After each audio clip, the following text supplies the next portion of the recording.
Bismillahirrahmanirrahim. Assalamualaikum warahmatullahi wabarakatuh.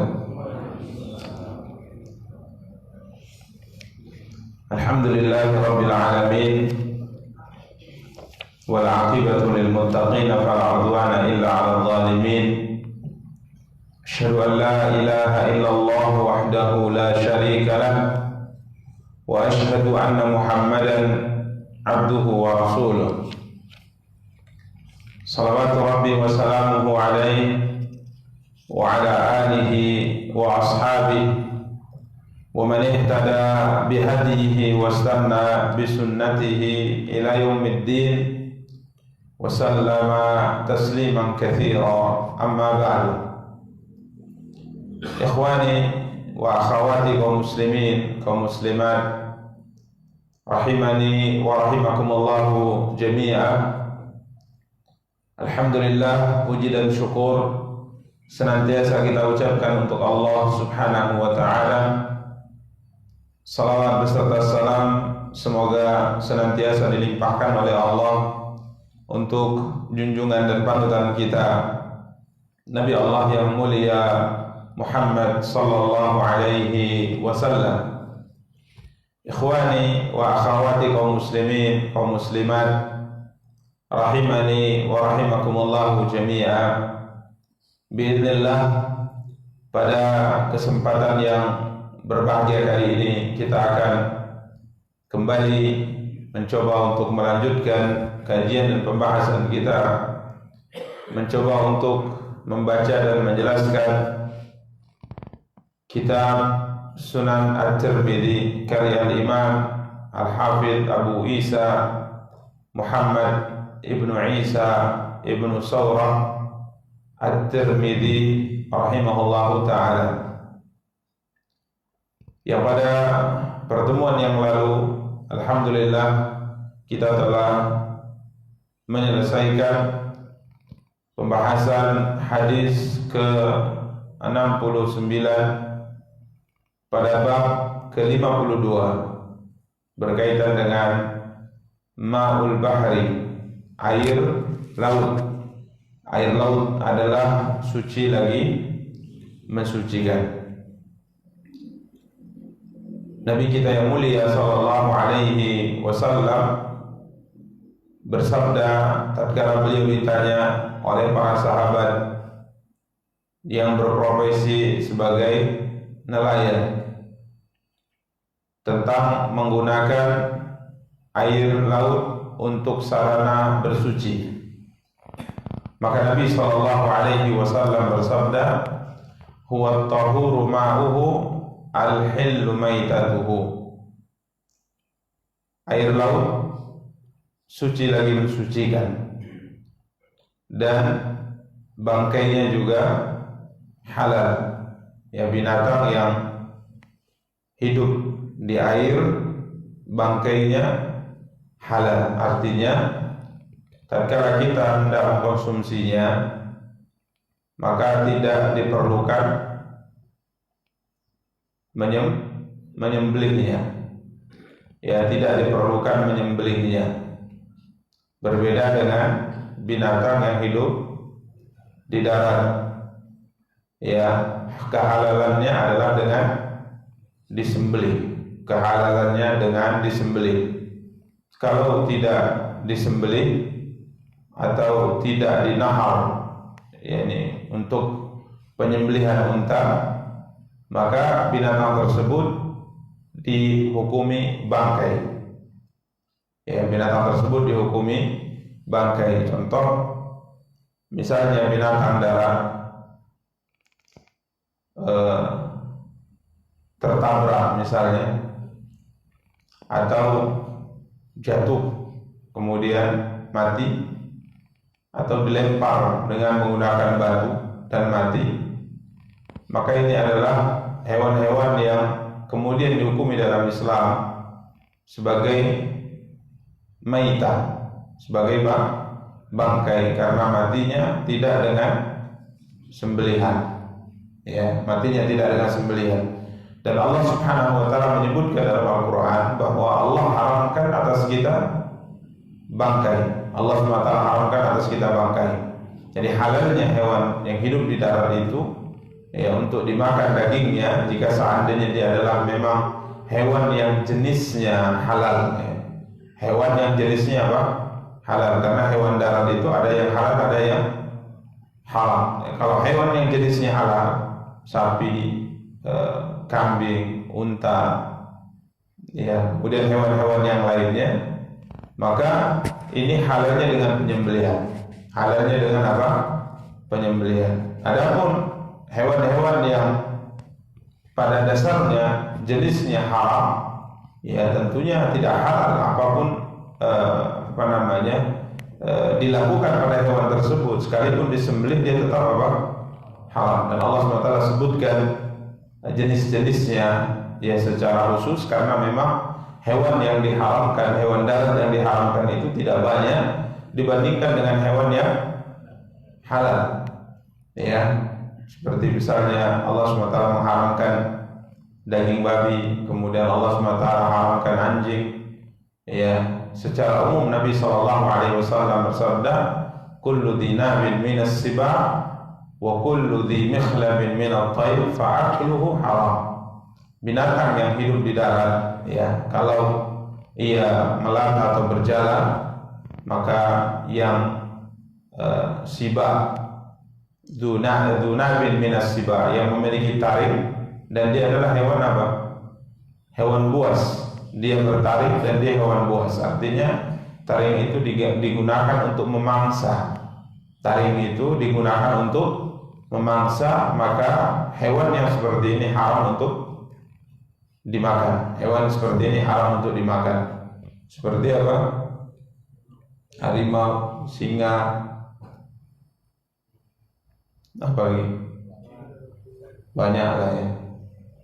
Ya, yang bertaring, yang digunakan untuk memangsa itu haram kata Rasulullah SAW. Kemudian kalau untuk hewan yang hidup di darat tapi yang terbang, ya, maka Nabi SAW katakan kullu dhi mikhlabin minat tayr, setiap hewan atau burung, setiap hewan yang terbang yang punya cakar yang digunakan untuk menyambar, cakar yang digunakan untuk menyambar, maka ini juga haram. Burung elang, apalagi alam-alam, dan intinya burung yang memangsa dengan menggunakan cakarnya atau menyambar, maka burung ini apa?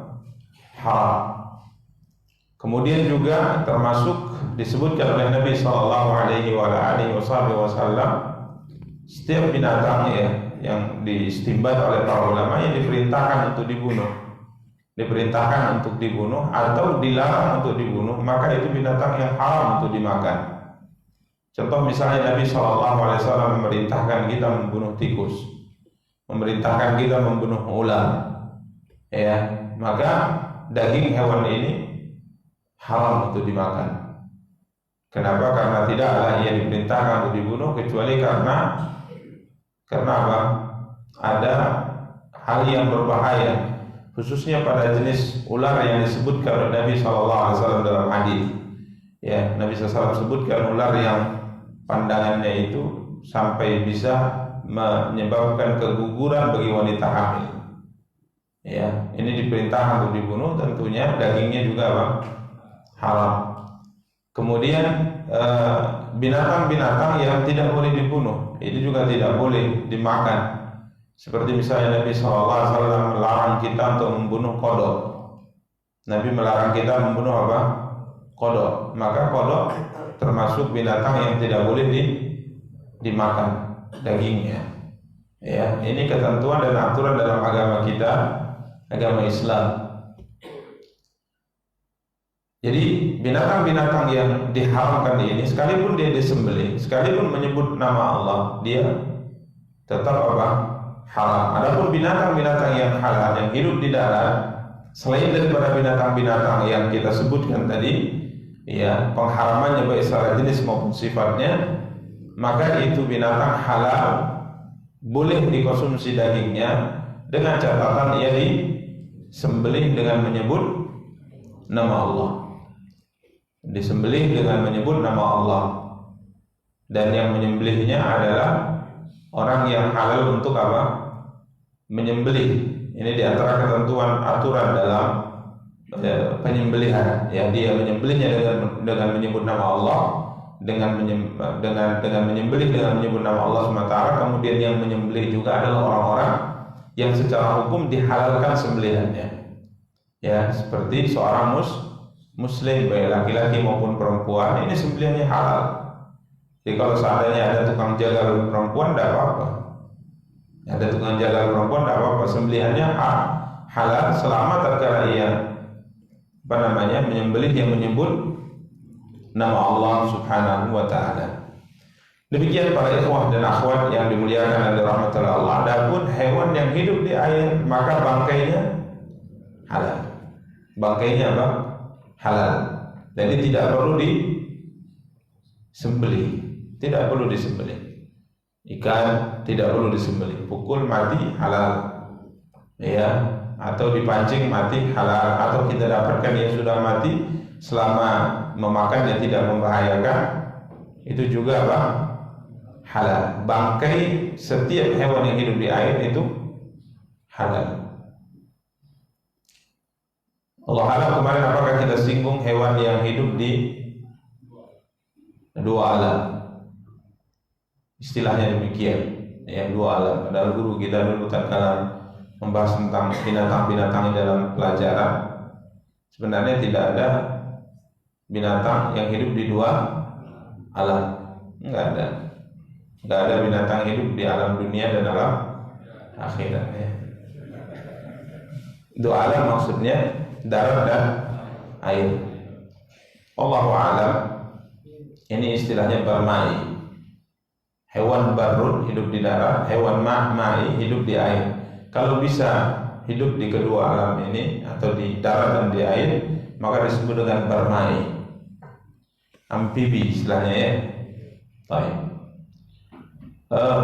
Para ulama rahimahumullah ta'ala mengkaji jauh tentang masalah ini. Ada yang menghukumi ia seperti hewan darat. Berarti kalau dihukumi hewan darat, penghalalannya dengan apa? Menyembelih.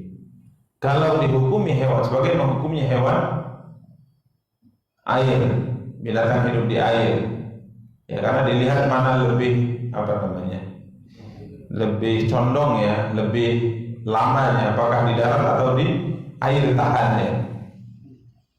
Karena yang kita lihat bahwa hewan-hewan ini kadang-kala di darat dia memang bisa hidup, di air hidup juga, tapi dalam waktu lama. Tapi kalau sudah pada batasnya, dia juga akan mati.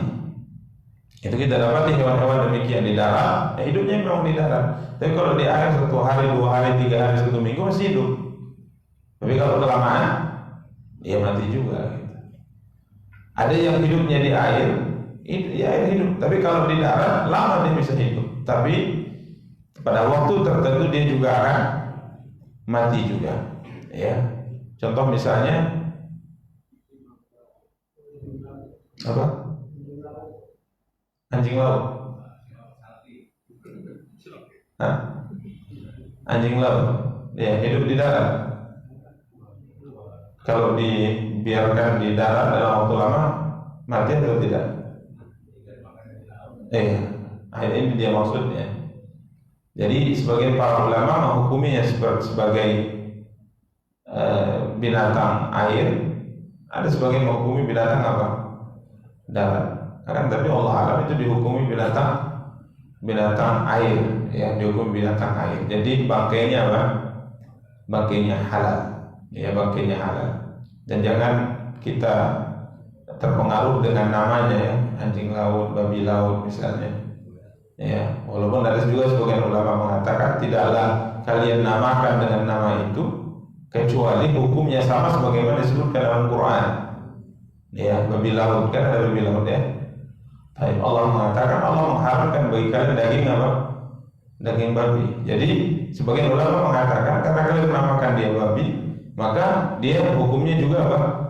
Haram. Kan tapi Allah alam mendapat yang lebih kuat adalah mengatakan selama ia hidup di air maka ia halal, sekalipun dia punya nama yang sama dengan nama hewan yang ada di darat. Jadi sebagian para ulama mengatakan ada yang berpendapat disembelih saja untuk selamat. Disembelih saja untuk apa? Selamat. Jadi walaupun bangkainya halal, tapi karena ia bisa hidup di darat maupun di laut, ya, disembelih saja supaya apa? Selamat. Nah ya, ini demikian ada sebagian ulama berpendapat. Akan tapi Allahu a'lam, ya binatang-binatang ini sebenarnya dagingnya tidak terlalu istimewa. Ya karena ya masih banyak sekali hewan yang lain yang lebih apa? Lebih lezat, lebih nikmat. Tapi memang kadang-kadang ada orang yang nyeleneh. Aneh dia mau sensasi yang agak gimana gitu. Jadi ada hewan-hewan yang ya mungkin sebagian jijik, sebagian melihatnya saja sudah bagaimana, tapi dia ada keinginan untuk mencicipinya. Ya, ini punya kecenderungan yang agak aneh sedikit. Ya, intinya pembahasan tentang makanan dan sebagainya memang pembahasan khusus nanti ada juga dalam karya Imam Tirmidzi ini tentang bab berkaitan dengan makanan, berkaitan dengan sembelihan dan yang lainnya. Insyaallah nanti kita akan sampai juga insyaallah di bab ini. Tapi tidak tahu apakah hadis ke 2000 atau 3000 nggak tahu kita ya. Ini masih hadis ke berapa? 69. Baik, para ikhwan dan akhwat yang dimuliakan oleh Allah Subhanahu wa taala, berikutnya kita akan masuk ke bab 53. Bab majaa fit tasydid min fil baul. Bab apa-apa yang datang tentang peringatan keras berkaitan dengan baul, berkaitan dengan buang air kecil. Hadis-hadis yang padanya terdapat at-tasydid, ya, peringatan keras berkaitan dengan apa? Al-baul, berkaitan dengan buang air kecil. Sekali lagi kita ingatkan bahwa agama kita adalah agama yang mengatur semua hal. Semua perkara diatur oleh agama kita. Ada aturan, ada undang-undangnya, ada tata caranya. Hatta sekalipun dalam perkara yang mungkin dianggap orang remeh, Islam telah datang dengan aturan yang sempurna. Ya, Islam telah datang dengan aturan yang sempurna. Hatta masalah buang air kecil, buang air besar diatur dalam agama kita. Apakah lagi perkara-perkara yang lebih besar dari itu. Ya, caranya pada awal pembahasan saat kita mengkaji Sunan Tirmidzi kaitan dengan bejana, kaitan dengan buang air besar, terkait dengan buang air kecil, semua ada hadisnya, semua ada pembahasannya. Ya, kita sebutkan dahulu bahwa seorang Yahudi bertanya kepada Salman Al-Farisi radhiyallahu taala, apakah Nabi kalian mengajarkan kepada kalian semua perkara hatta khira'ah, sampai tentang buang hajat diajarkan? Maka Salman mengatakan, ya, Nabi kita yang mulia sallallahu alaihi wasallam, Nabi kami Muhammad sallallahu alaihi wasallam mengajarkan kami semua perkara sampai masalah buang hajat. Nabi sallallahu alaihi wasallam melarang kami membersihkan diri kami dari najis dengan menggunakan tangan kanan, enggak boleh gunakan tangan kiri. Kemudian tatkala buang hajat tidak ada air, maka kami diperintahkan untuk istijmar, bersuci dengan menggunakan sarana selain air, tidak boleh kurang dari 2 atau 3. Ya, ini sudah kita bahas. Jadi ini salah satu di antara keistimewaan agama kita. Semua perkara diajarkan. Apa yang kita butuhkan dalam kehidupan diajarkan dalam agama kita. Termasuk ini hadis yang datang peringatan keras tentang al-baul, tentang buang air kecil. Beliau bawakan hadis nomor 70 dari Abdullah bin Abbas, "Anna Nabiy sallallahu alaihi wasallam marra ala qabrain." Nabi kita yang mulia sallallahu alaihi wasallam melewati 2 buah kuburan. Faqal, kemudian beliau bersabda, "Innahuma yu'adzaban." Nabi melewati 2 buah kuburan, kemudian Nabi mengatakan keduanya sedang disiksa. Ini mukjizat. Beliau diperdengarkan kadang-kala oleh Allah Subhanahu wa taala apa yang terjadi pada seorang manusia yang berada di alam barzakh. Alam barzakh istilahnya. Apa alam barzakh? Alam yang berada di antara alam dunia, alam kita sekarang dengan alam akhirat. Antara alam dunia dengan alam akhirat, di alam barzakh ini ada pemisah. Artinya orang yang sudah masuk ke alam barzakh tidak akan mungkin masuk ke alam akhirat dan tidak akan pernah kembali ke alam dunia. Saya pernah ditanyakan tentang yang viral baru-baru ini, tentang apa katanya? Ikut juga, ngikuti juga. Saya ditanya tentang yang nanya anak-anak apa namanya pesantren, Ustaz, pembahasan akidah. Mungkin tidak orang yang sudah meninggal itu bukan hidup lagi, tetapi rohnya itu atau rohnya setelah mereka demikian itu datang kembali dan memberitahu. Nah, saya tanya apa ceritanya? Disebutkan itu kasus tadi bahwa katanya si fulana itu sudah meninggal sekian tahun, kemudian rohnya merasuki seseorang, ya, rohnya memasuki seseorang, kemudian menyampaikan siapa yang membunuhnya. Maka saya katakan ke mereka, sudah pernahkah kita belajar tentang iman dengan hari akhir? Sudah, Ustaz. Apa kajiannya? Pembahasannya apa?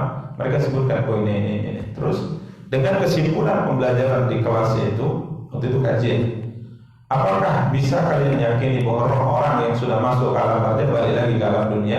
Gak bisa. Ya sudah, itu jawabannya. Kayak jangan termakan dengan isu. Nah, ya, tidak bisa. Wa min waraihim barzakhun ila yaumi yub'atsun. Ada pembatas yang membatasi mereka, yang mereka tidak akan bisa kembali dari alam barzakh kembali lagi ke alam dunia. Nggak bisa. Ada pembatas. Jadi tidak benar ada roh yang bisa balik lagi, nggak ada. Ya. Jadi tak perlu di hari raya ini untuk persiapkan baik-baik rumah. Orang tua yang sudah meninggal balik ke rumah, nggak ada. Ya, masih hidup mungkin. Tapi kalau yang sudah meninggal sudah habis. Kalau ada orang yang bisa kembali, maka beberapa sahabat yang ditawarkan oleh Allah untuk meminta sebuah permintaan bisa akan dikabulkan untuk kembali ke dunia. Tapi Allah katakan tidak bisa. Ayahnya siapa? Jabir bin Abdullah bin Amr bin Haram gugur di perang Uhud. Dia gugur di perang Uhud. Ya. Sebelum gugur dia sudah bilang ke anaknya Jabir, wahai Jabir, tidak ada orang yang paling aku cintai dari keluarga kita kecuali engkau selain Rasulullah. Engkau adalah anak atau keluarga kita yang paling Bapak cintai. Tapi kalau dibandingkan kecintaanku dengan antara engkau dengan Rasulullah, aku lebih sayang dan lebih cinta siapa? Rasulullah SAW. Besok kita akan berperang, wahai anakku, dan sepertinya ayah berprasangka ayah akan gugur di perang besok. Ini firasatnya. Dan benar kata Jabir, ayahnya termasuk di antara pahlawan Islam yang gugur pertama kali di medan perang Uhud. Kemudian dia berpesan. Pesan yang pertama, ini wasiat dia. Utang bapak banyak, tolong bayarkan. Jadi warisannya apa? Utang. Diwasiatkan, utang bapak banyak, tolong bayarkan wahai Jabir. Kemudian yang kedua, perhatikan adik-adik, karena dia punya 7 atau 9 adik, semuanya perempuan kecil-kecil. Perhatikan adikmu itu, coba kau rawat, kau perhatikan. Dan benar, Masya Allah, ayahnya gugur dan Jabir dapat wasiat bayar hutang dan menyantuni adik-adik perempuannya. Ini yang kita katakan bahwa laki-laki itu memang kalau dalam hitungan warisan dapat 2, tapi tanggung jawabnya kadang 10. Tanggung jawabnya apa? 10. Jadi jangan kita laki-laki luane gitu. Dan perempuan jangan merasa banyak kali abang dapat. Masa abang 1? Masa abang 2 saya 1? Iya benar, tapi tanggung jawab saya sebagai laki-laki jauh lebih besar kalau bertanggung jawab. Baik. Jadi subhanallah, akhirnya dia santuni karena kewajiban dia sebagai seorang abang, dia santuni adik-adiknya. Sehingga dalam sebuah pertempuran Nabi SAW melihat wajah Jabir itu nggak happy lah ya, murung, lesu. Maka Nabi SAW ingin mau support ya, dan dia Nabi membantunya. Ya, hadisnya panjang itu. Sehingga saya kaji juga. Intinya, kala itu Nabi mengatakan untuk memberikan kebahagiaan di hatinya, Nabi berkata kepadanya, apakah engkau mau beritahu tentang pembicaraan yang terjadi antara ayahmu dengan Tuhannya? Nah, Jabir mengatakan ini sedih, ayahnya baru gugur kemarin, utang ayahnya mesti banyak, kemudian harus menafkahi anak-anak ayahnya, itu adik-adik perempuan yang masih kecil-kecil. Maka Nabi mengatakan, apakah kau ingin beritahu apa yang dikatakan oleh perbincangan yang terjadi antara ayahmu dengan Tuhannya, dengan Allah? Maka Jabir mengatakan, mau ya Rasulullah. Maka kemudian Nabi bercerita bahwa Allah berbicara dengan ayahmu tanpa hijab, karena sudah meninggal ya, syahid di medan perang. Kemudian Tuhan Allah Subhanahu wa taala berkata kepada ayahmu, wahai Abdullah, apa yang kau minta? Mintalah, saya akan kabulkan permintaanmu, kata Allah. Maka ayah Jabir mengatakan, saya minta untuk hidup lagi di dunia, sehingga saya bisa berjihad dan saya syahid lagi. Tapi Allah mengatakan tidak bisa, karena permintaan tidak bisa dikabulkan. Karena apa? Karena orang yang sudah keluar dari dunia, kata Allah, tidak akan pernah bisa kembali lagi. Nah, tapi kemudian dia minta untuk titip salam, ya, sampaikan titip salam saya kepada mereka, dan diturunkan ayat yang dulunya dibacakan tapi kemudian dihapus. Intinya, orang yang sudah masuk ke alam barzakh, yang sudah mati, benar-benar mati ya, ini tidak akan pernah ruhnya kembali lagi kemana? Ke dunia. Tidak dikenal dalam Islam seperti itu. Allah kecuali mungkin di agama lain ada. Tapi kalau dalam agama yang dibawa oleh Nabi kita yang mulia SAW itu tidak ada yang seperti itu.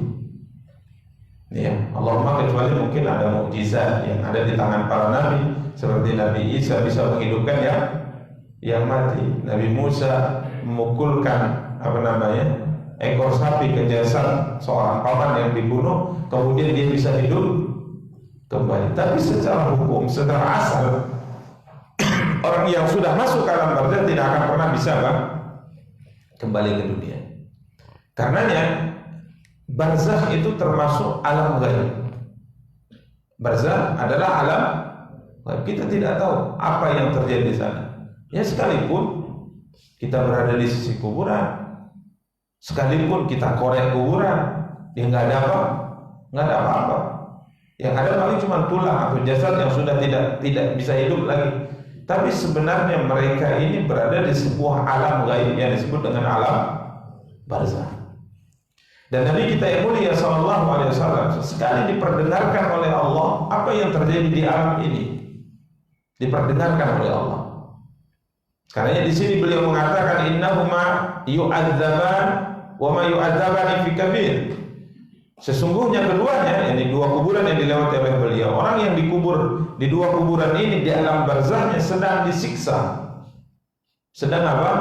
Disiksa. Dan tidaklah mereka disiksa dikarenakan perkara kabir, dikarenakan perkara besar. Ini perkara yang orang menganggapnya remeh, tapi dosa besar. Nah itu dia, remeh tapi dosa besar. Atau perkara yang sebenarnya mudah untuk dilakukan atau ditinggalkan, tapi terkadang diremehkan. Ini menyebabkan ia kemudian disiksa di alam barzakh. Ya, karenanya alam barzakh itu ada nikmat di dalamnya dan juga ada siksa alam barzah. Jadi orang yang masuk ke alam barzah sudah meninggal, ini bisa dapat nikmat dan bisa dapat apa? Siksa waliyadzubillah. Karena kita diperintahkan untuk berlindung dari adab kubur. Allahumma inni a'udzubika min adab jahannam wa min adabil qabri wa min fitnatil mahya wal mamat min syarri fitnatil masih ad-dajjal. Ya, ini kita baca sebelum kita salat atau setelah tasyahud. Ya, setelah tasyahud, setelah salawat kepada Nabi kita baca itu. Ya, jadi ada siksa, ada nikmat. Karena dalam Islam kita diperintahkan untuk menyegerakan jenazah. Menyegerakan apa? Jenazah. Karena kalau seandainya jenazah itu baik, maka kalian menyegerakan kebaikan untuknya. Kalau seandainya jenazah itu buruk, untuk apa ditahan? Seburuk-buruk sesuatu yang kalian tahan. Jadi diperintahkan untuk disegerakan. Karena orang yang baik yang meninggal setelah dia dikuburkan, dia akan mendapatkan kebaikan yang tidak bisa kita bayangkan. Dan itu diberikan setelah dia dikuburkan. Makanya Nabi SAW bersabda, asri'u bil janazah, segerakan pelaksanaan fardu kifayah. Jangan diperlambat, jangan ditunda-tunda. Ya, jadi ini yang disebutkan oleh Nabi kita yang mulia sallallahu alaihi wasallam, wa may yu'adzabani fi kabir. Dia disiksa di alam barzahnya bukan karena perkara yang berat, ya, melakukannya atau meninggalkannya, tapi ini perkara yang mudah sebenarnya. Tapi tatkala disepelekan, maka akhirnya dilanggar, dan padahal keduanya adalah perkara yang masuk dalam kategori dosa besar. Amma hada fakana la yastatiru min bauli. Adapun ini kuburan yang pertama, ada dua kuburan. Ini semasa hidupnya tidak pernah yastatiru min bauli, tidak pernah menutup diri dari tidak pernah menutup dirinya di saat ia buang air kecil. Kalau diterjemahkan demikian, maka maksudnya ia termasuk di antara orang yang tidak menjaga aurat. Tatkala buang air kecil, dia buang air kecil sembarangan, sehingga auratnya apa? Terbuka, terlihat. Padahal menutup aurat itu hukumnya apa? Wajib. Membukanya di depan orang-orang yang tidak boleh melihatnya, itu hukumnya apa? Haram. Ya. Ini mana kalau diartikan la yastatir, yani sitr, tidak menutup dirinya tatkala buang air kecil. Sebagian ulama mengartikan tidak membatasi dirinya dari air kencingnya. Artinya tatkala buang air kecil, dia tidak memperhatikan air kecil tadi, dijaga untuk tidak jatuh ke anggota tubuhnya atau ke pakaiannya. Jadi ya sembarangan juga gitu. Tadi sembarangan terkait dengan aurat yang terlihat orang, dia tidak perhatikan, atau dia buang air kecil di sembarangan tempat sehingga akhirnya najisnya itu bisa melekat di kaki dan di bajunya, di pakaiannya. Ya, tidak berhati-hati dalam bab ini. Ini masuk dalam kategori penjelasan para ulama rahimahumullah ta'ala. Apalagi kalau tidak cebok, itu lebih parah. Jadi kalau dia cebok, dia cari tempat untuk menutup aurat, tapi percikan-percikannya tidak dia perhatikan, artinya tidak menjaga dirinya, sembarangan saja, ini diancam, ya, apalagi yang tidak cebok. Nah, dalam Islam diperintahkan cebok tatkala buang air kecil. Ya, kalau ada air menggunakan air itu lebih utama. Kalau tidak, menggunakan apa? Sarana yang lainnya bisa membersihkan dari najis ini. Ini aturan syariat. Jadi dia disiksa karena itu, kata Rasulullah. Karena Nabi SAW mengingatkan dalam riwayat lain, "Istanzihu minal baul." Ya, berhati-hati kalian dari buang air kecil. Jadi kalau buang air kecil, auratnya ditutup. Buang air kecil, hati-hati dari percikannya. Buang air kecil, cebok. Karena mayoritas siksa kubur itu karena ini, mayoritasnya. Jadi mungkin 60%, 70% orang disiksa di alam barzakh karena tidak perhatian buang air kecil. Ini ancaman Nabi SAW. Karena ini memang mesti kita biasakan dari kecil. Istilah pepatah orang Minang apa? Siapa orang Minang? Biasa karena bisa karena biasa. Makanya kadang-kadang anak kita mau pipis, nah situ, bukan celananya situ. Ini membiasakan yang enggak bagus.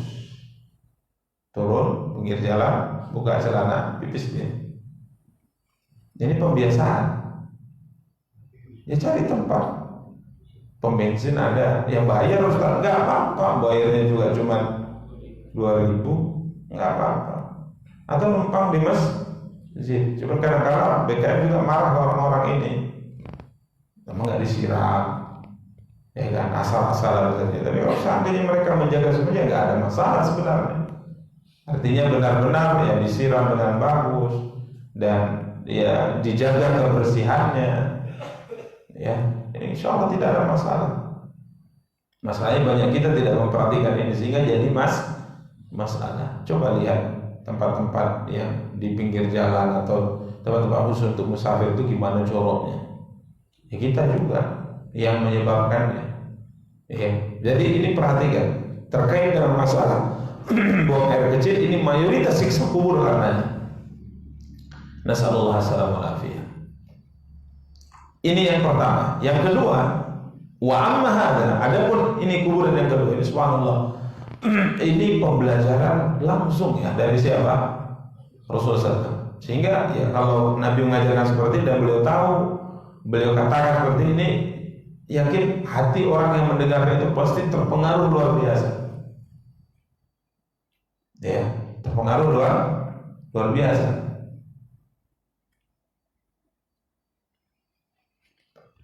Adapun yang ini yang kedua, disiksa perkaranya musyrikin namimah. Dulu waktu semasa hidup dia berjalan di atas muka bumi dengan melakukan dosa namimah. Namimah artinya mengadu domba, nukil berita. Sebulan ngomong gini, tujuannya supaya terjadi apa? Permusuhan di kalangan manusia. Ini namimah, mengadu domba, tidak boleh. Ini termasuk dosa besar. Nabi SAW mengatakan, la yadkhulul jannah namam, tidak akan masuk surga orang yang namam. Karenanya berita itu kadang-kadang bisa disampaikan, kadang-kadang tidak bisa. Karenanya termasuk di antara sifat yang mulia bagi seorang muslim adalah bisa menjaga rahasia. Itu sifat mulia. Jaga rahasia artinya sebuah informasi itu tidak dibocorkan begitu saja. Ada orang yang memang bocor tahu ya. Jadi ada informasi apapun sampaikan. Ada yang sampaikan. Dan itu dalam sejarah ada. Ya, sehingga ada seorang masuk Islam, kemudian dia ingin Islamnya itu didengar oleh semua orang tahu kalau dia masuk Islam. Maka dikatakan, kamu mau tahu cara bagaimana semua orang di Mekah ini tahu kalau kamu masuk Islam? Iya. Pengen ngetes dia, sejauh mana orang berani sama dia. Maka datangi si fulan, itu tidak bisa menyimpan rahasia. Maka datangi fulan. Apa katanya? Kamu nggak tahu saya termasuk Islam? Langsung teriak dia. Ibnu Khattab, Umar sudah masuk Islam. Teriak dia. Memang tak bisa menyembunyikan apa? Rahasia. Sehingga orang pun mengerumuni Umar bin Khattab, terjadi apa? Pertengkaran. Dikeroyok Umar bin Khattab di kota Mekah sampai yang ngeroyoknya lemes, Umar pun lemes karena sudah pukul-pukulan. Ya, Umar mengatakan kepada mereka, udah puas kalian. Ini masih satu. Kalau kami banyak seperti saya ini habis kalian semua, kata Umar bin Khattab. Masih satu aja udah nggak sanggup gitu. Walaupun beliau juga agak lelah gitu. Jadi subhanallah para ikhwan, namimah itu tidak boleh. Makanya ada informasi yang boleh disampaikan, ada yang tidak. Bicara kita. Kalau saat informasi disampaikan menyebabkan kawan kita jadi marah, emosi, ya nggak usah disampaikan. Ini kadang-kadang kita tidak mempertimbangkan itu. Yang penting sampaikan. Bahkan kalau ada kawan kita bilang ya ke si fulan, saya nggak suka kali dengan dia, sampaikan gini-gini. Datang ini orang yang agak kurang ini, sampaikan pula. Si fulan tuh bilang sama kamu gini-gini, kalau nggak sur, ayo ke pajak. Jangan disampaikan, jangan disampaikan. Seharusnya kita malah mendamaikan sesama Muslim, bukan malah manas-manasi, malah nyiram bensin. Terbakarlah mereka berdua dan kita juga terbakar. Ya, sehingga orang yang melakukan namimah ini menukil berita, menyampaikan berita untuk mengadu domba, supaya orang itu benci, supaya orang itu tidak suka dengan orang ini, maka ini dosa, namanya dosa namimah. Ini menyebabkan apa? Disiksa di mana? Di kubur. Menyebabkan disiksa di kubur. Para ikhwan dan akhwat yang dimuliakan oleh rahmatullah Allah, kelanjutan hadis sampai di sini saja riwayat yang disebutkan Imam Tirmidzi. Kelanjutan hadis, Nabi SAW meminta satu pelepah kurma, maka didatangkanlah satu pelepah kurma yang masih basah, masih hijau, masih basah. Kemudian Nabi belah dua. Kemudian ditancapkan satu pelepah kurma itu di kuburan pertama, belahan yang kedua ditancapkan di kuburan kedua. Rasulullah bersabda, la'allahu yukhaffafu anhuma ma lam yabasa. Semoga ya keduanya diringankan siksanya oleh Allah, dihentikan siksanya oleh Allah selama pelepah kurma ini masih basah. Maksudnya apa? Syafaat Nabi, doa Nabi agar mereka tidak disiksa karena dua dosa yang mereka lakukan semasa hidup itu hanya sampai waktu terbatas. Waktunya terbatas, yakni selama pelepah tadi masih basah. Jadi batas waktu doa Nabi berlaku untuk mereka, dihentikan apa? Siksanya. Jadi ada waktunya. Kalau sudah kering, kembali disiksa oleh Allah. Ya, dari sini sebagian beranggapan bahwa kalau ada pohon atau tanaman yang ditanam dan tumbuh di atas kubur maka tidak disiksa, karena dikatakan selama dia masih basah tidak disiksa, tapi kalau sudah kering disiksa lagi. Sehingga ada sebagian berpendapat yaitu di atas kuburan mesti ditanami sesuatu yang masih hijau, yang masih basah supaya tidak disiksa. Sebenarnya kalau kita lihat hadis bukan itu konteksnya, ya bukan itu. Ya, konteksnya adalah berkaitan dengan apa? Berkaitan dengan doa Nabi untuk dua orang tadi yang sedang disiksa. Maka Nabi doanya diterima, dia diringankan atau dihentikan siksanya. Tandanya selama pelepah tadi masih basah. Ya, karenanya misalnya Abu Bakar, Umar, Utsman, Ali dan yang lainnya tatkala meninggal tidak pernah berpesan untuk meletakkan apa? Pelepah kurma di atas kubur. Jadi masalahnya itu adalah doa Nabi SAW. Ini menunjukkan bahwa pelanggaran mereka berdua itu sangat berat. Jadi kalau mendapat keringanan doa dari Rasulullah itu terbatas waktunya.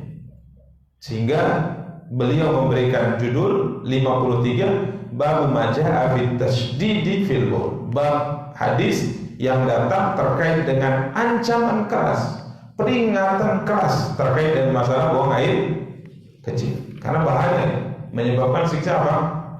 Siksa kubur. Ya, demikian para ikhwan dan akhwat yang dimuliakan dan dirahmati oleh Allah Subhanahu wa taala. Berikutnya masuk ke bab 54. Bab majaa fi nadhi baulil ghulam qabla an yat'am. Bab apa-apa yang datang dalam memercikkan air di tempat yang anak kecil kencing padanya sebelum ia makan. Sebelum dia apa? Makan. Artinya makan di sini maksudnya konsumsinya masih ASI, air susu ibu dan belum ada ketertarikan anak ini untuk makan. Jadi dia masih konsumsi ASI, air susu ibu, ya, dan belum ada kecenderungan dia untuk makan. Dia kadang-kala misal umur 1 tahun itu sudah ada kecenderungan untuk apa? Untuk makan. Ini tidak masuk dalam pembahasan. Tapi kalau seandainya dia memang belum ada keinginan untuk makan dan yang dia minum atau makanan, asupan makanan dia makan atau dia minum hanya air susu ibu, maka insya Allah ini yang dimaksudkan dalam hadis. Hadis ke-71 kita bacakan dari Ummi Qais binti Mihsan. Qalat, dia berkata, dakhaltu bibnin li ala Nabi sallallahu alaihi wasallam lam ya'kul at-ta'am fa mara alaihi. Aku datang menemui Rasulullah SAW, kemudian masuk dengan membawa anakku, ya, anakku yang belum makan, masih konsumsi ASI, air susu ibu. Kemudian Nabi menggendongnya, alaihi salatu wassalam. Nabi menggendongnya. Biasanya mereka datang itu untuk minta keberkahan dari siapa? Rasulullah, minta doa. Bahkan kadang-kadang mereka baru lahiran langsung membawanya kepada Rasulullah untuk tahnik.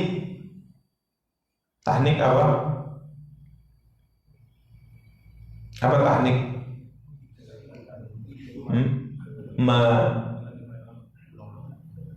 Masih loh. Ya, di kurma tadi digigit, dikunyah sampai halus. Kemudian setelahnya dimasukkan ke mulut bayi tadi. Ya, ini namanya tahnik. Ya, ini tahnik. Ya, para ulama berbeda pendapat. Tahnik ini dilakukan sebenarnya tujuannya apa?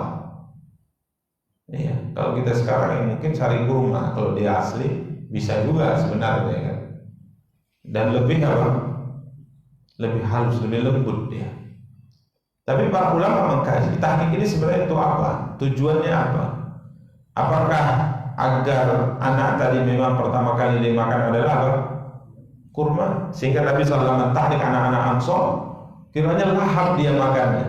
Jadi ditahnik, dikunyah oleh Rasulullah SAW kurma sampai halus, kemudian dimasukkan ke mulut bayi tadi dengan jarinya, alaihi salatu wassalam. Kemudian anak Ansor tadi lahap makannya.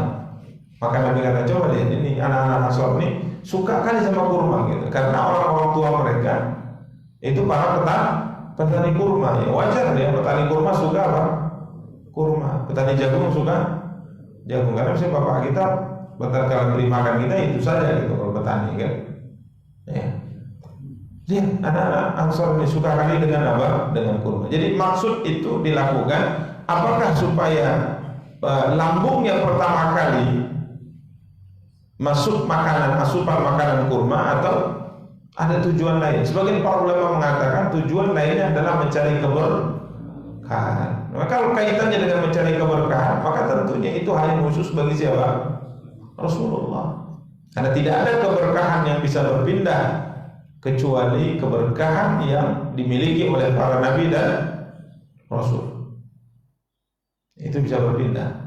Jadi tujuannya adalah air liur Rasulullah itu masuk ke lambung mereka, ke lambung anak mereka. Ini tujuannya. Karena jasad Rasulullah itu berkahnya bisa apa? Berpindah. Rambutnya bisa dipakai untuk apa? Untuk pengobatan. Masukkan ke air, bacakan doa, ambil lagi rambutnya kemudian diminum. Ini bisa untuk keberkahan. Bajunya yang pernah menempel dengan tubuh Rasulullah SAW, makanya Nabi SAW kalau pangkas rambutnya dibagi-bagi.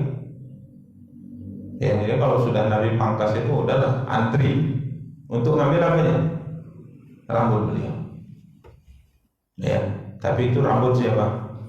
Rasulullah. Rambut selain Nabi yang enggak seperti itu. Atau ulama besar. Enggak ada berkah seperti itu. Makanya Abu Bakar radhiyallahu taala, ya, pangkas ya biasa saja. Umar begitu juga, Utsman begitu juga. Begitu juga siapa? Ali bin Abi Thalib. Bapaknya para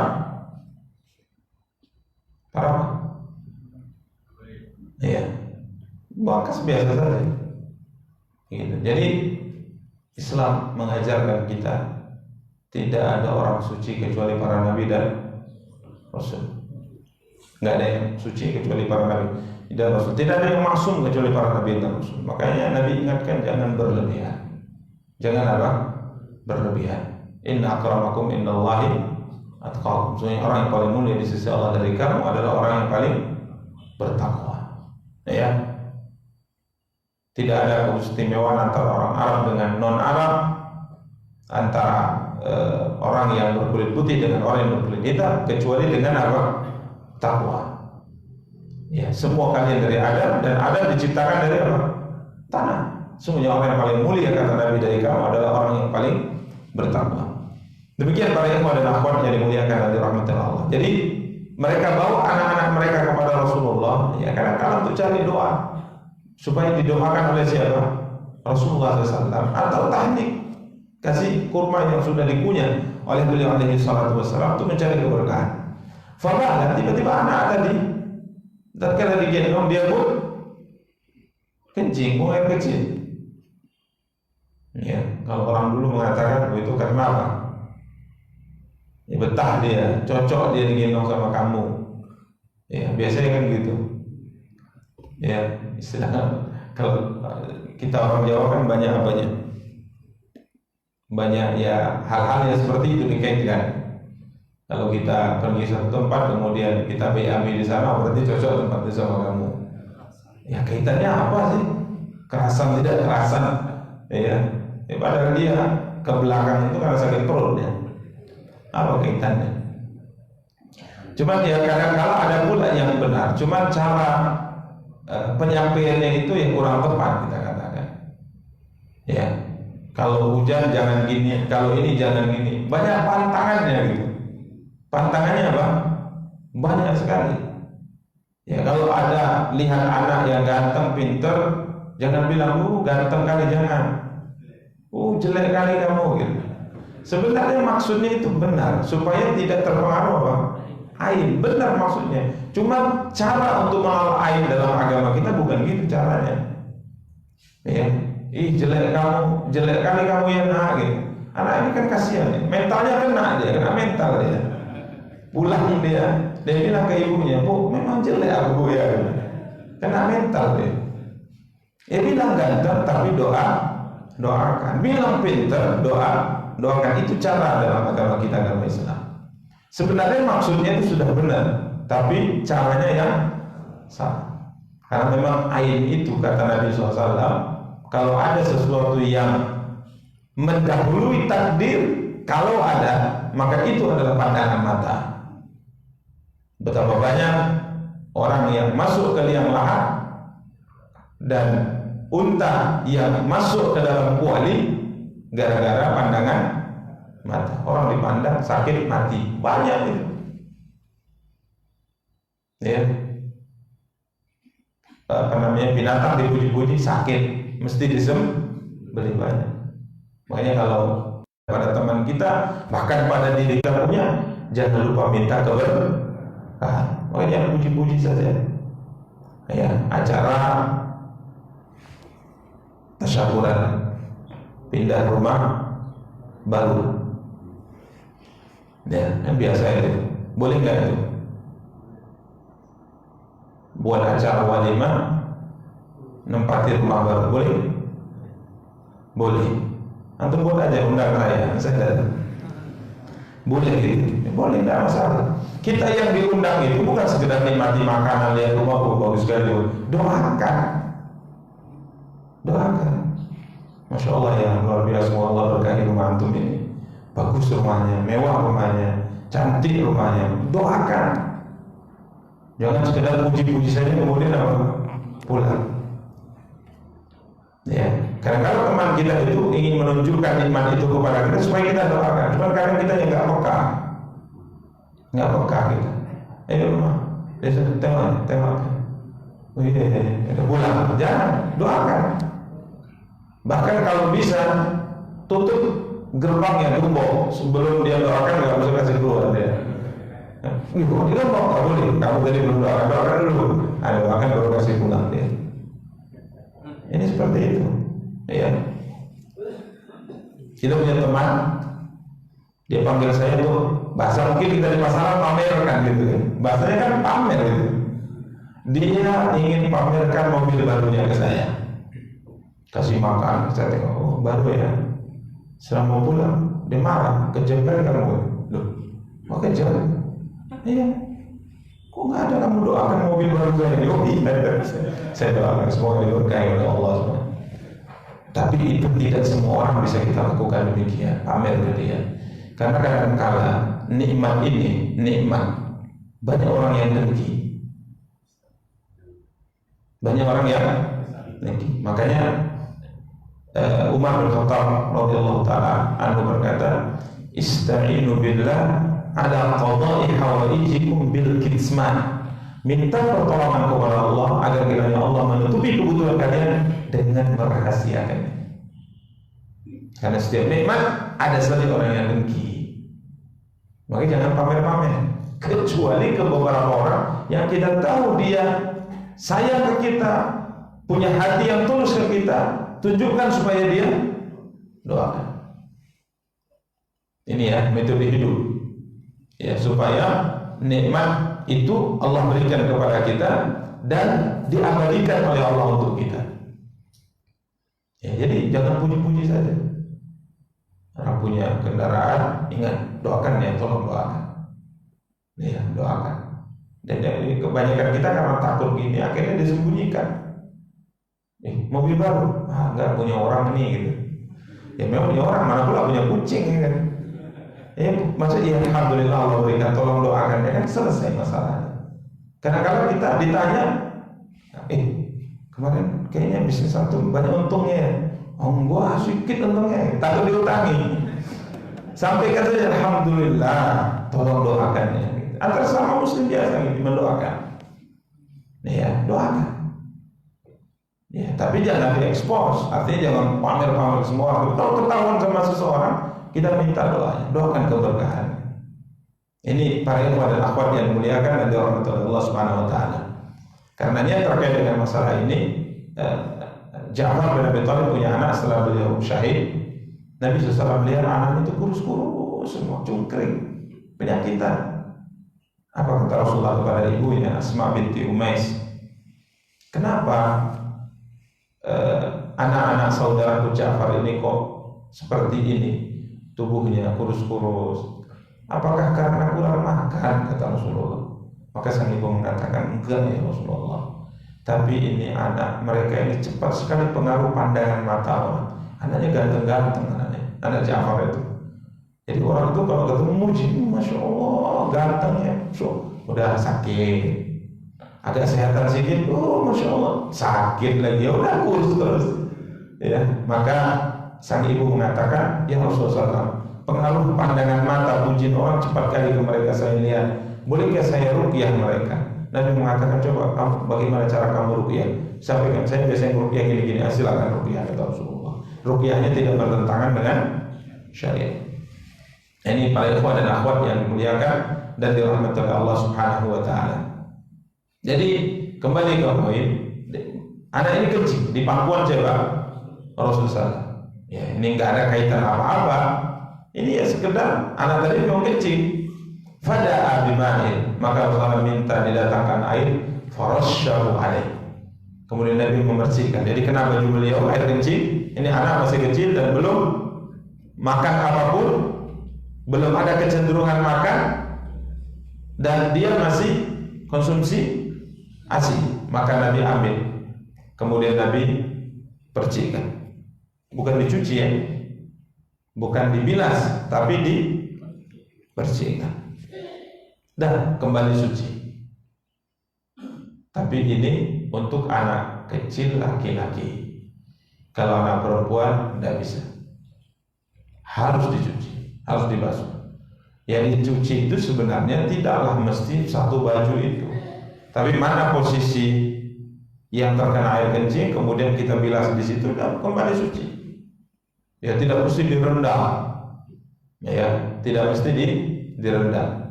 Baik. Adapun kalau anak perempuan kita sebutkan tadi, ini walaupun ia masih kecil dan belum konsumsi makanan apapun kecuali ASI, ini kalau untuk anak perempuan tetap harus dibilas, harus dicuci. Ya, disebutkan yuntoh min baulil ghulam wa yurashu min baulil jariyah. Ya, anak laki-laki yang masih kecil tadi itu dipercikkan, sedangkan kalau anak perempuan mesti dicuci selama keduanya lam yat'ama, ya, belum punya kecenderungan untuk apa? Makan. Tapi kalau keduanya telah makan, punya kecenderungan untuk makan, maka yang laki-laki pun harus dicuci. Demikian para ikhwah dan akhwat yang dimuliakan dan dirahmati oleh Allah. Berikutnya terakhir, bab ke-55. Nomor hadis 72 dan 73. Bab majah fi bauli ma yukalu lahmu. Bab apa-apa yang datang tentang air kencing binatang yang halal dagingnya. Air kencing binatang yang halal dagingnya atau halal dimakan, seperti kambing. Air kencingnya itu bagaimana? Sapi, unta, dan yang semisalnya. Nomor hadis 72 disebutkan dari Anas bin Malik, ada nasan min Urainah. Ada beberapa orang dari kabilah Urainah. Dari kabilah Urainah qadimul Madinah fajtawawha. Mereka datang ke Madinah, pindah atau hijrah ke Madinah. Kemudian sampai di Madinah tidak cocok cuaca Madinah dengan mereka. Jadi di Madinah sakit-sakitan. Ya, di Madinah sakit-sakitan, sakit parah mereka di Madinah. Karenanya memang, yaitu ada beberapa tempat yang cocok dengan tubuh kita, ada beberapa tempat yang tidak cocok. Ada orang tinggal di Medan sakit terus, pindah ke Benjing sehat langsung. Ada yang di Benjing sakit-sakitan pindah ke Medan sehat. Ini bukan tekanan jiwa, bukan. Memang cuaca udaranya tidak cocok bagi dia, ada seperti itu. Jadi ya kita lihat.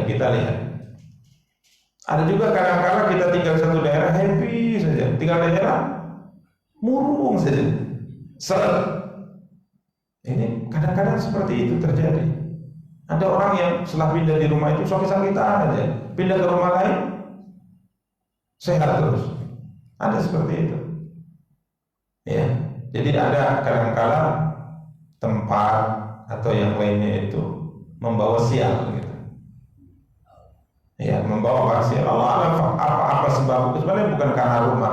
Akan tapi ada fakta-fakta atau hal-hal yang lain yang kita tidak tahu. Maka Nabi SAW katakan jika seandainya kesialan itu ada, maka jika kesialan itu ada, maka dia terdapat pada 3: kendaraan, rumah, dan istri.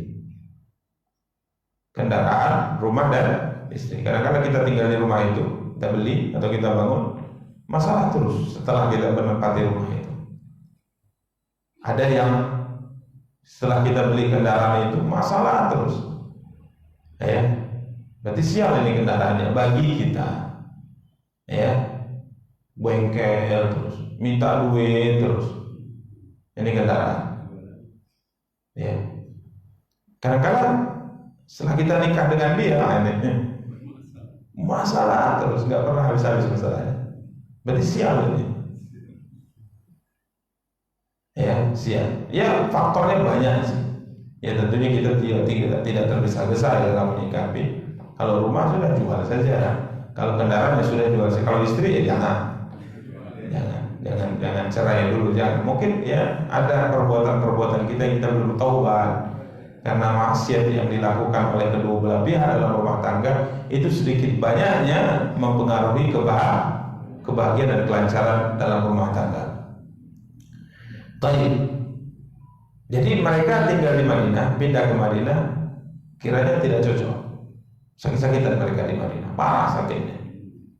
Maka Rasulullah SAW ba'athahum Rasulullah fi ibilis salam. Maka Nabi SAW kirim mereka untuk berada di tempat pengembalaan unta zakat.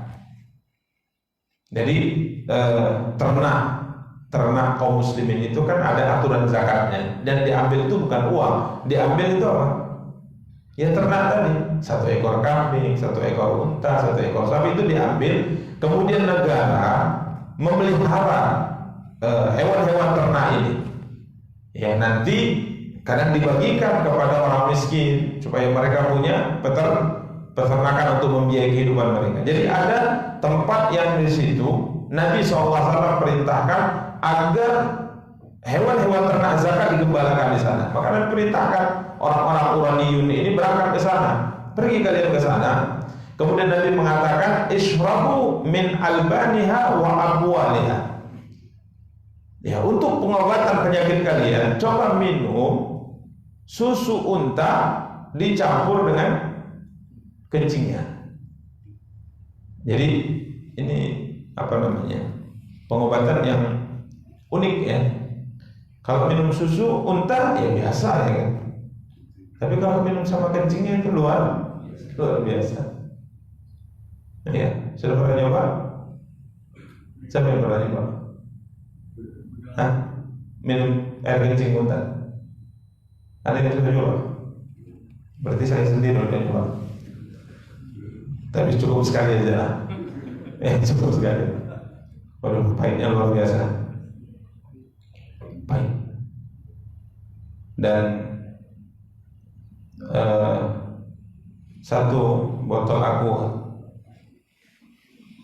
kalau susu itu 15 real, kalau kencingnya 20 real. Lebih mahal. Ya, lebih mahal kencingnya. Tapi pahitnya luar biasa.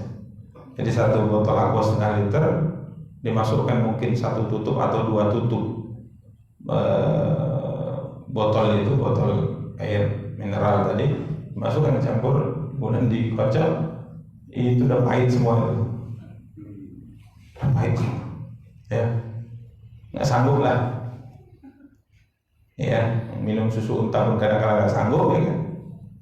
Ya, nggak sanggupnya itu bukan karena susunya, kalau kotornya itu orang-orang Badui itu kotor.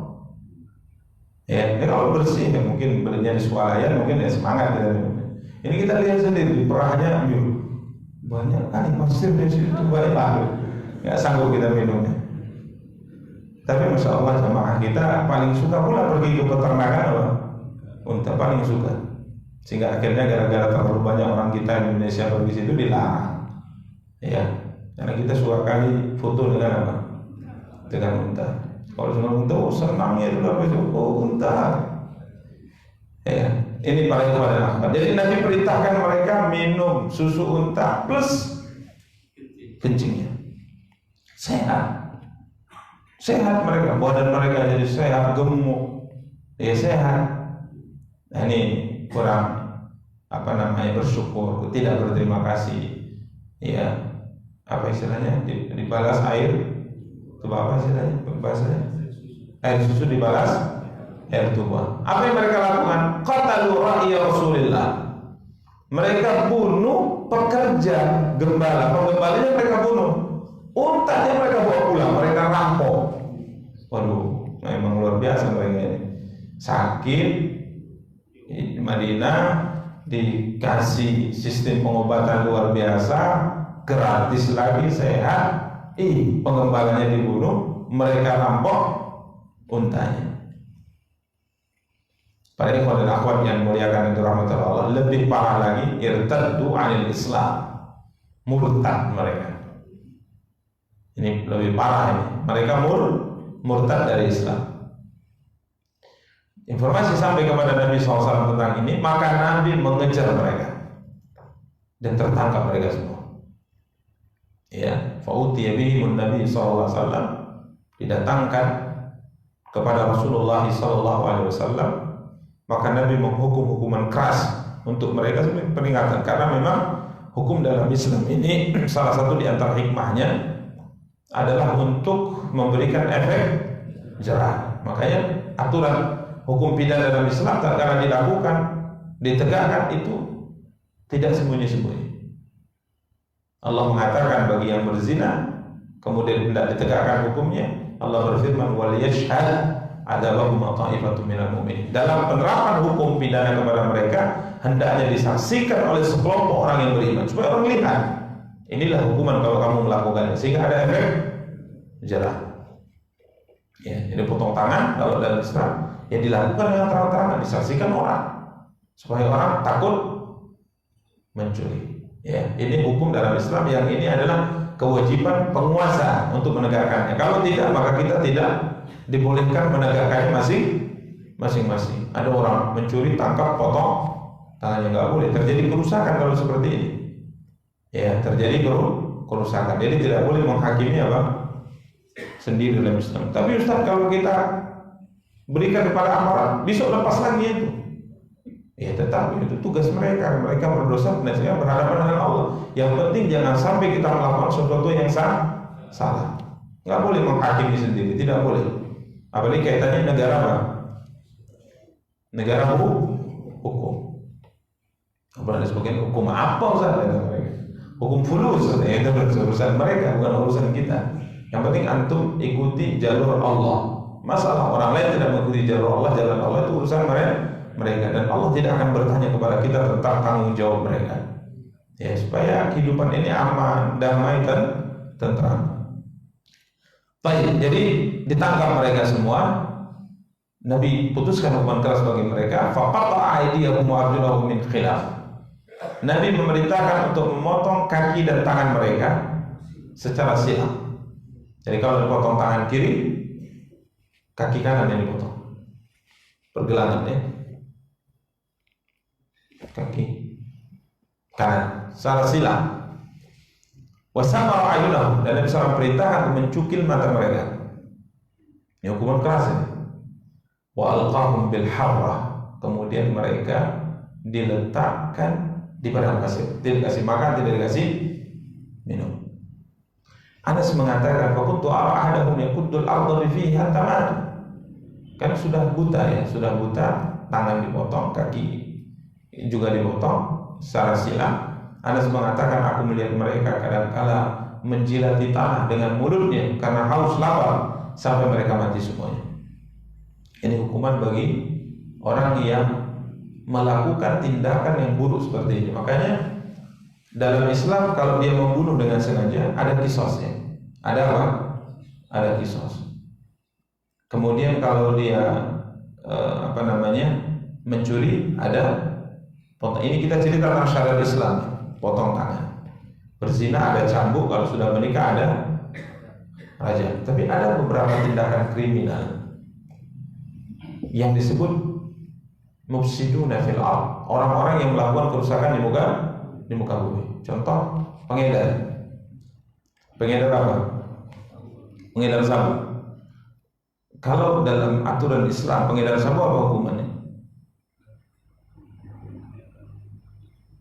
Hukuman mati juga, karena melakukan apa? Kerusakan. Makanya dibedakan ini antara orang yang mencuri dengan merampok, antara yang berzina dengan yang memperkosa, itu beda. Ya, kalau berzina itu aturannya cambuk atau rajam. Kalau yang memperkosa, yang melakukan kerusakan dia, maka hukumannya penggal. Makanya subhanallah, para ikhwan dan akhwat yang dimuliakan oleh Allah, ini aturan Islam. Ya kadang-kadang kalau dilihat memang ya sebagian tentu mengatakan ini bertentangan dengan hak asasi manusia. Bagaimana coba lihat diperlakukan seperti ini? Cungkil matanya, potong tangan kakinya secara sila, dibiarkan di tengah padang pasir sampai mati. Tapi Allah yang menetapkan syariat ini tahu bahwa manusia tidak takut melakukan itu kecuali dengan sistem ini. Maka ditetapkan hukum yang keras, yang mengerikan itu untuk menyelamatkan yang lain. Karena kalau dibiarkan ya udah ngulang lagi, ngerampok lagi. Jadi korbannya akan lebih banyak. Makanya Allah SWT mengatakan bahwa dalam hukum qisas ada kehidupan. Yang orang bunuh, terbukti bunuh dengan sengaja, kemudian diqisas, Allah katakan hukum qisas yang ditegakkan di balik itu ada kehidupan. Nah, kehidupan apa orang dia dibunuh kok ada kehidupan? Iya, kehidupan bagi yang lainnya. Sehingga orang tatkala akan membunuh dia berpikir, bunuh dengan sengaja. Itu ada hukum apa? Qisas. Dan itu tentunya bagi pihak keluarga yakin sekali kita bahwa qisas itu adalah hukum yang paling adil, hukum yang paling adil. Tapi sekali lagi ini aturan yang menegakkan siapa? Pemerintah, bukan kita.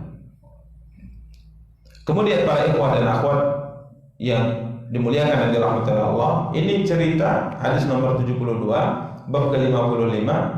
Kemudian Imam At-Tirmidzi mengatakan wa huwa qawlu aktsari ahli ilmi la ba'sa bi bauli ma yukalu lahmuhu. Ini adalah pendapat mayoritas para ulama bahwa air kencing dari binatang yang halal itu tidak najis. Air kencingnya apa? Tidak najis. Air kencing dan kotoran binatang yang halal dagingnya menurut pendapat mayoritas para ulama itu tidak najis. Bukan tidak haram, ya, jangan salah. Tidak najis. Ini pembahasan yang perlu dikaitkan. Karena jangan sampai nanti berarti kotoran sapi halal, Ustaz. Bukan halal pembahasan kita. Najis. Nanti antum pulang dari taklim Ahad ini sampai rumah cerita mau pulang nanti jam 8 atau jam 9 di kedai sebelah, cerita-cerita tadi ada ilmu baru nih. Apa? Dan Ustaz, kami menjelaskan bahwa kotoran sapi halal. Sesat doa jalan kamu. Jadi bukan halal pembahasannya. Ini masalah najis tidak najis. Ya. Tapi kalau kotor ya kotor. Cuman jika kondisinya memang kita kadang-kadang ada orang yang kena kotoran itu dan dia mau pulang jauh misalnya, kemudian dia paling nggak sholat. Kenapa nggak sholat? Kena kencing sapi tadi misalnya. Terus ya udah nggak bisa sholat. Loh, rumah di Medan. Oh iya, jadi pulangnya nanti jam 9 malam, lewat pulang zuhur, asar, maghrib, isya. Allah musta'an. Itu biar dibersihkan. Kalaupun tidak bisa ya tetap apa? Sah sholatnya karena dia tidak apa? Najis. Contohnya juga ini mau panitia kurban, kita sholat zuhur, selesai sholat baru teringat tadi kena kencing kambing yang saya potong. Ulangi sholat tidak? Tidak, karena dia tidak apa? Tidak najis. Tapi tentunya kalau dari awal tahu ya bersihkan, karena kita menghadap Allah tentunya dengan yang paling sempurna, yang kebersihan dan kesuciannya. Demikian para ikhwah dan akhwat yang dimuliakan dan dirahmati Allah Subhanahu wa taala. Adapun hadis ke-73 kurang lebih sama, innama samala nabi a'yunahu li'annahum samalu a'yunar ru'at. Kenapa matanya dicongkel? Disebutkan Anas bin Malik karena mereka memperlakukan penggembala seperti itu. Dari kisos. Makanya Allah SWT mengatakan mata dibayar dengan mata, telinga dibayar dengan telinga. Itu keadilan dalam Islam. Al-juruhan qisas, dan luka itu juga ada qisasnya. Luka itu ada qisasnya.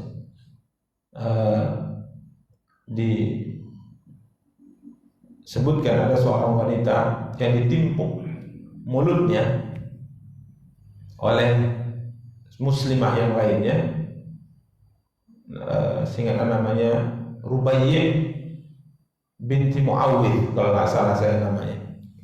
Yang melakukannya adalah seorang muslimah bernama Rubaiyah.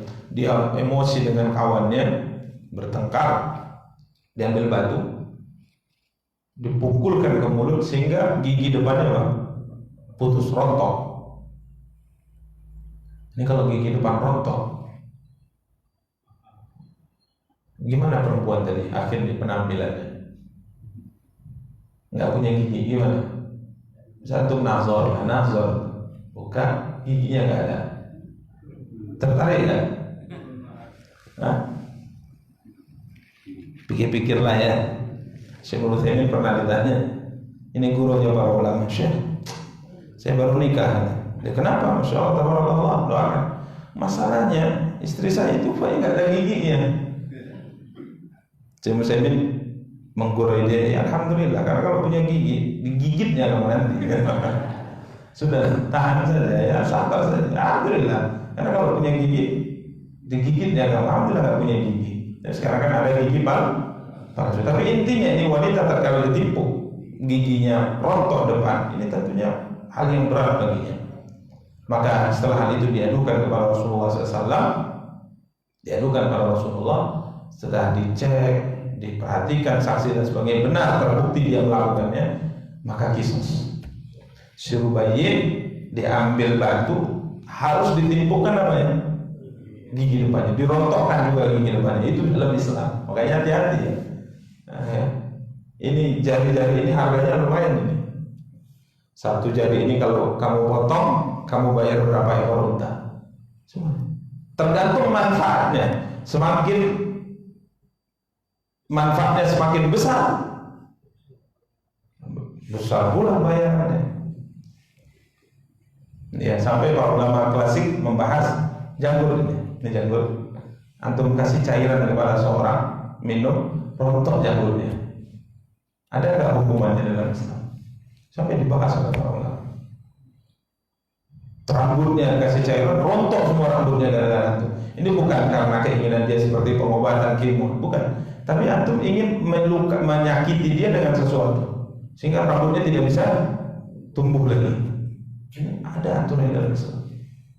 Makanya dalam Islam itu hati-hati, mencelakai orang itu ada hukum.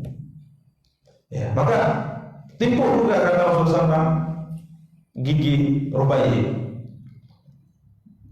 Anas bin An-Nadhr, abang dia, ya abang Rubai, dia mengatakan, masa ditipu ya Rasulullah? Ini kakak saya atau adik saya ini kalau ditipu, saya mau nikahinnya lagi. Maka Nabi bilang, ini aturan Allah ya Anas. Tapi Anas mengatakan, tidak, demi Allah ya Rasulullah, gigi depan saudariku tidak akan ditipu oleh mereka sama sekali. Ini doa, dia doa, bukan dia menolak. Tapi dia, kalau kita kan kalau berdoa, ya Allah, semoga keluarganya memaafkan dan bayar denda, itu boleh. Ya, contoh misalnya kalau keluarga tidak maafkan, ya dipukul sampai rontok. Tapi kalau keluarga bilang, udahlah kami maafkan, bayar saja sekian unta, bayar. Ya, maka dia mengatakan, tidak, demi Allah, gigi depan saudariku tidak akan dirontokkan. Ini doa, gaya doanya berbeda. Kalau kita kan doa ya Allah ya Allah, kalau dia enggak, jadi seperti maksa doanya. Kita kadang-kadang minta ke ayah kita, mungkin kurang disayang, ya kasihlah 10.000 ya. Enggak lah, kasih, baru dikasih. Tapi ada anak yang enggak, ya 10.000. Nah, katanya. Tapi nggak boleh, itu orang tua nggak boleh gitu ya. Tapi doa mereka berbeda. Dia mengatakan tidak, demi Allah tidak ini, demi Allah. Jadi doanya itu semacam seperti apa ya? Memastikan sesuatu kayaknya pasti dikabulkan. Maka benar, tiba-tiba keluarga yang tadi nuntut untuk dipatahkan dua rahangnya atau gigi depannya itu langsung mengatakan, sudah ya Rasulullah, kami maafkan, kita berdamai, bayar denda saja. Maka Nabi mengatakan, sungguhnya ada di antara hamba-hamba Allah, kalau ia sudah bersumpah, langsung Allah kabulkan apa yang diucapkan. Ini khusus orang-orang apa? Khusus. Kadang-kadang kalau dia minta syafaat ditolak, kalau meminang ditolak, tapi kalau dia bersumpah sama Allah langsung mustajab. Ini orang-orang yang enggak dipandang. Kadang-kadang dia, ya Allah, kekeringan kami, turunkan hujan, langsung hujan. Kita nangis berdoa, enggak turun hujan juga, bahkan makin panas. Kalau mereka kan, ya Allah, selesai. Yang dicari biasanya orang-orang yang terlibat dalam lembaran sejarah kehidupan manusia. Kita enggak remeh kali ini orang. Kita kalau nengok pun malas gitu ya. Tapi Masya Allah, kalau doa mustajab. Kita Masya Allah, kalau doa nggak didengar, sampai nangis. Kok 1000 kali Ustaz doa. Padahal kalau ngomong satu pun pejabat langsung dengar gitu. Berarti suaramu itu didengar oleh mereka, tak didengar oleh Allah. Makanya sebagian ulama kita dulu mengatakan nggak apa-apa kita nggak dikenal orang, tapi dikenal oleh Allah di atas langit. Jadi kalau kita sudah ngomong langsung dikabulkan oleh Allah. Itu yang dicari. Kalau untuk kedudukan manusia ini pandai bermuka dua aja kan orang muliakan kita.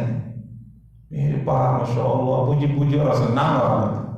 Tapi yang paling harus kita kejar adalah bagaimana kedudukan suara kita didengar oleh siapa? Oleh Allah. Jadi kalau sudah, ya Allah, mustajab langsung. Ini luar biasa. Ya, ini di antara mereka adalah kata Rasulullah SAW adalah simpulan. Di antaranya para bin Malik, Anas bin Nadar, yang lain-lainnya. Demikian para ikhwan dan akhwat yang dimuliakan dan dirahmati oleh Allah SWT. Jadi Nabi SAW mencungkil mata mereka karena mereka melakukan hal yang sama dengan siapa? Dengan penggembala. Diriwayatkan dari Muhammad bin Sirin, inna ma fa'ala bihim nabi hadza qabla an yanzila al-hudud. Nabi perlakukan mereka demikian kata sebagian para ulama dengan hal yang sangat luar biasa itu sebelum aturan-aturan perbuatan kriminal itu ditetapkan secara terperinci dalam Islam. Yang bunuh dibunuh. Ya, yang melakukan perbuatan tertentu dilakukan perbuatan tertentu. Dulu belum turun aturan ini sehingga Nabi memperlakukan mereka dengan sangat luar biasa. Itu bagaimana yang disebutkan dalam hadis tadi. Demikian para ikhwan dan akhwat yang dimuliakan dan dirahmati Allah yang dapat kita sampaikan. Semoga ada faedahnya, kita cukupkan. Subhanakallahumma bihamdik, asyhadu an la ilaha illa anta, astaghfiruka wa atubu ilaik. Wassalamualaikum warahmatullahi wabarakatuh.